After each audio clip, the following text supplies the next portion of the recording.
Hi, everybody. Welcome to week 6 in Financial Crimes 1. This is Professor Dunaway. I hope you're all having a great weekend. Excuse me.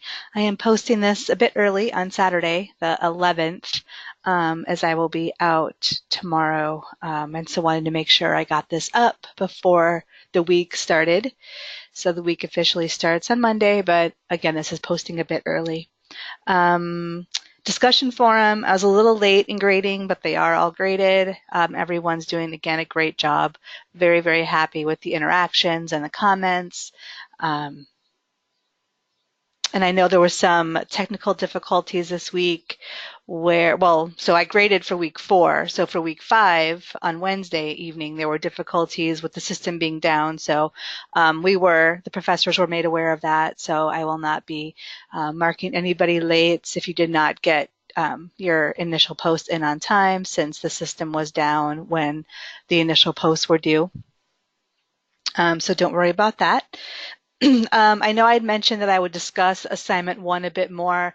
We still have a few students who need to turn them in, or who have turned them in and I can't access them, more difficulties. So I don't want to say too much and give anything away. Not that there's really anything to give away, but I don't like discussing the assignment until everybody's turned it in. So when I discuss assignment 2 later, which is due next week, I will just make some general notes again. But so again, I'll do that at the end of this announcement. Okay, so for last week, week 5, you learned about bribery and corruption. It was the first part of our discussion of bribery and corruption. So again, we'll click into the learning objectives for week 5. So after week 5, you should be able to name and discuss the component parts, strengths, and weaknesses of a proposed comprehensive plan against bribery and corruption. And then also you examined the OECD Bribery Convention and the work of Transparency International.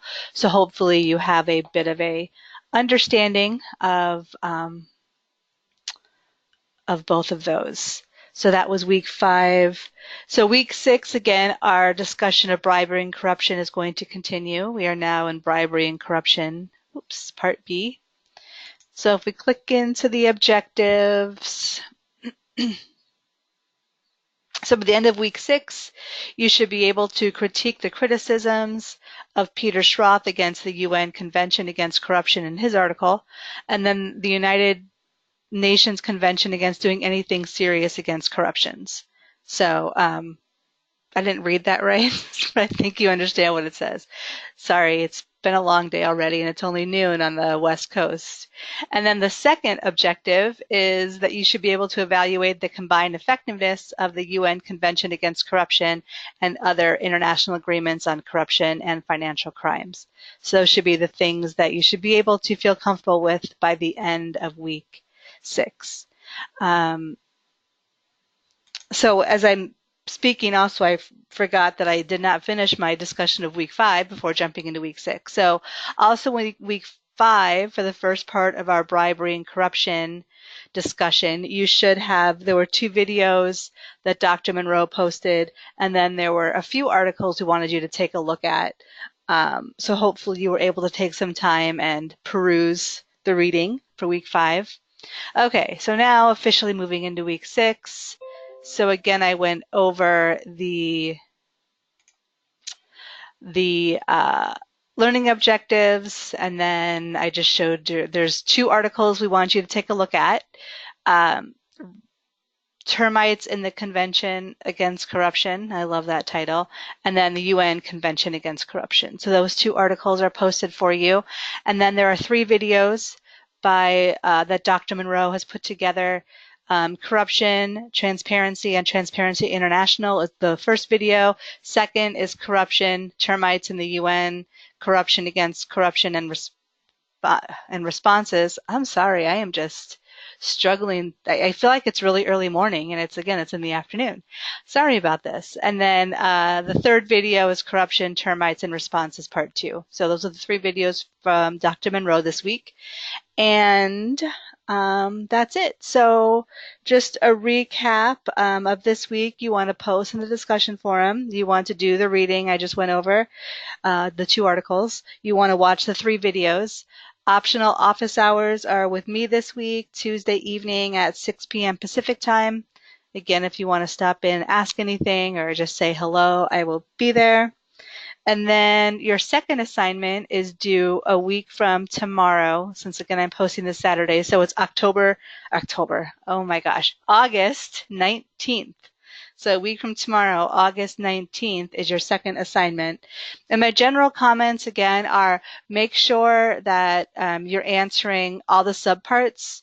So a lot of the questions and the assignments have a few different areas we want you to make sure you discuss. You will lose points if all of that is not included in your answer. So please be sure that you thoroughly read the questions and what we're asking, and that you are touching and thoroughly discussing all those things within your answer. Otherwise, you will lose points. That's my main comment. I just hate having people lose points if they don't thoroughly read the question, so they're missing something that we wanted them to discuss. And I would also say make sure that you're thoroughly discussing, in this level of in this level of education, you should, not be really making conclusory statements without being able to back up your thoughts, back up what you're saying. So make sure that for each of the things we're asking for as well, that you're thoroughly discussing them, and that you're not just, making some conclusory statements without, again, backing them up. So those are my main comments. Other than that, again, the assignment's due on the 19th. So if you need an extension, you must contact me prior to the 19th via email letting me know that you need the extension. And if I get the email on the 19th, then you still will be assigned a late penalty. So you must contact me asking for an extension prior to the 19th. All right, I think that is everything. I again apologize for me stumbling my way through this, but I think I got all the information out there. If you have any questions, feel free to email me throughout the week. Also, Dr. Monroe continues to be available. If you have any questions for him as well, I'm sure you have realized by now, he's brilliant in this subject matter. So, and he loves, answering questions. So if you do have anything on the materials or anything, he is available via email if you wanted to reach out to him that way. So I think that's it. Again, I hope you all have a wonderful week 6. And if I don't hear from you, I'll talk to you next week. Thanks, everybody.